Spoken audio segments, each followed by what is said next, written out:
Today, I want to talk to you about something simple but incredibly powerful. Learning new words. The Oxford's Dictionary word of the year for 2024 was brain rot. That phrase describes what happens when our minds become overstimulated by junk information and understimulated by meaningful learning. But today we're talking about the opposite. Hello everyone, and welcome to Thrive Bright Minds. I'm Penny Brown, and for over 20 years I've helped older adults keep their brain active, confident, and engaged. We're talking about brain growth because every time you learn a new word, something remarkable happens inside your brain. And this is not a motivational talk, this is neuroscience. When you encounter a new word, your brain doesn't just store a definition, it activates multiple systems at once. Your memory system lights up, your attention system engages, your meaning and language centers begin making new connections, and your frontal lobes, the part of your brain responsible for planning and decision making, they begin organizing that information. Now, that's a full brain workout. Research in cognitive neuroscience shows that learning vocabulary strengthens what's called elaborative encoding. Now, that simply means when we connect a new word to meaning, to a story, or to something we already know, the brain stores it more deeply.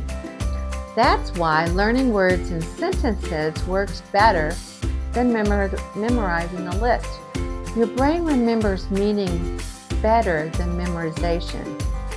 So now here's where it gets exciting. When you learn a new word, your brain builds new neural pathways, and this process is called neuroplasticity.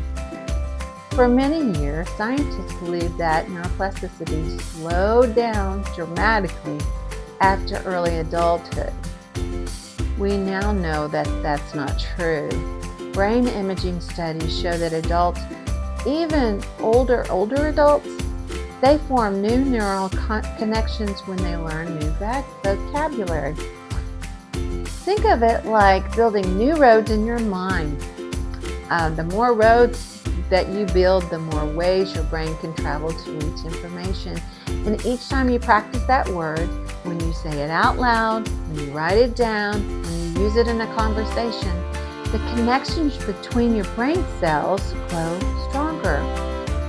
There's a phrase in neuroscience, neurons that fire together, wire together. Well, practice strengthens those pathways, and that makes recall faster and easier. But there's more. Word learning also strengthens something called working memory. Working memory is your brain's mental workspace and what you use when you hold a thought in your mind, or when you follow a conversation or solve a problem. Also, when you learn a new word and use it in a sentence, you are exercising that workspace.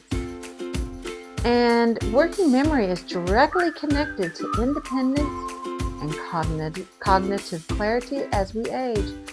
Learning new vocabulary also improves what researchers call executive control. Now, executive control is your brain's management system, and it helps you to focus, make decisions, switch attention, control impulses. Studies show that language learning activates the frontal lobes, the very areas responsible for executive function. So, when you practice vocabulary, you're strengthening mental organization and flexibility. Now let's talk about something called cognitive reserve. Cognitive reserve is like a savings account for your brain.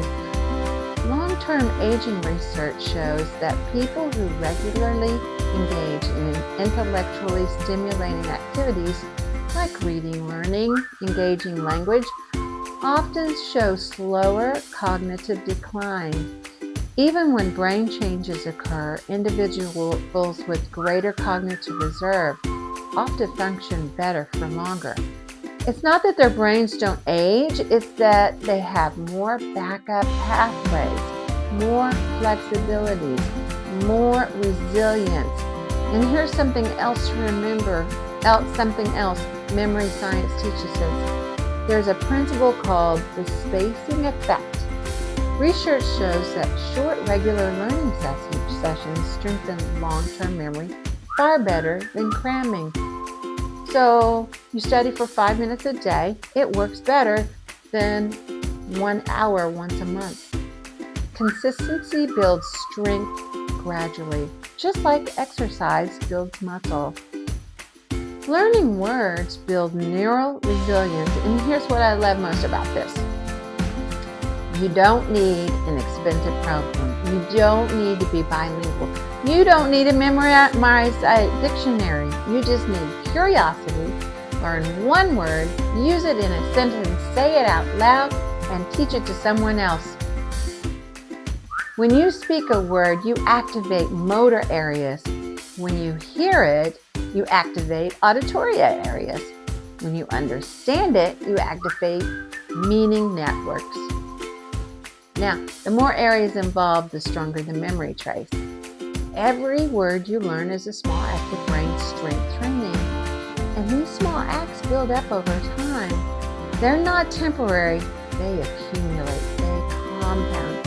And when you teach the word to someone else, this is called retrieval plus teaching effect.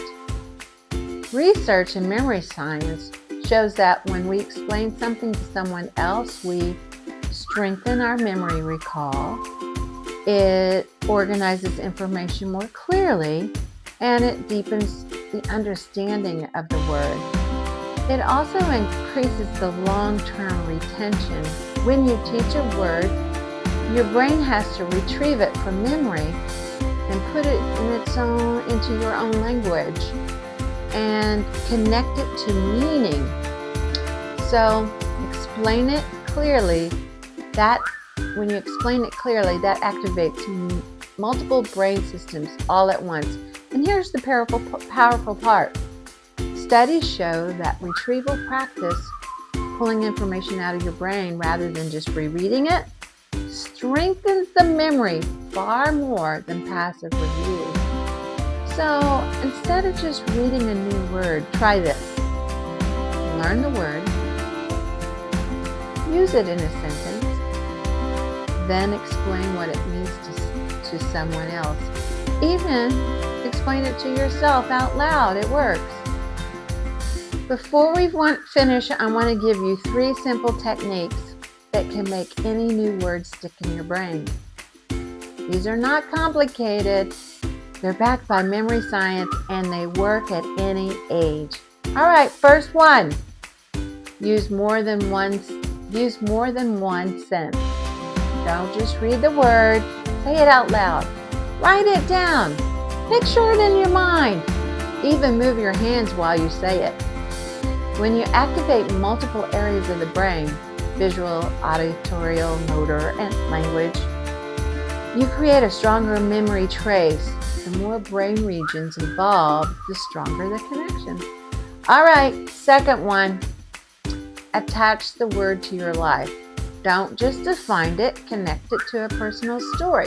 If the word is resilient, think of a time you had to be resilient.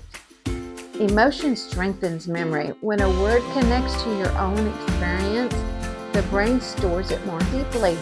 Okay, number 3, the third way. Teach it. This may be the most powerful one. After you learn a word, explain it to someone else, or explain it out loud to yourself. When you teach a word, your brain has to retrieve it, organize it, and restate it clearly. Research shows that retrieval strengthens memory far more than simply rereading. So here's your 3-minute word workout. Minute 1, say the word. Minute 2, use it in a sentence. Minute 3, teach it. That's multisensory learning, personal meaning, and retrieval practice. all in 3 minutes.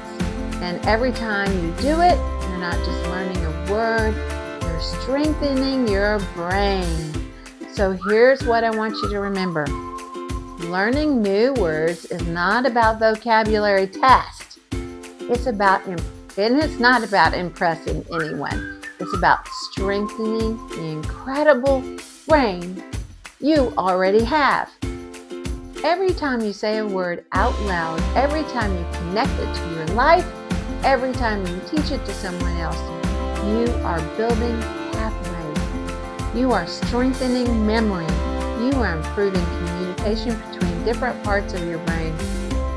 And you are building resilience for years ahead. That really matters because your brain is still changing, still adapting, and still capable of growth.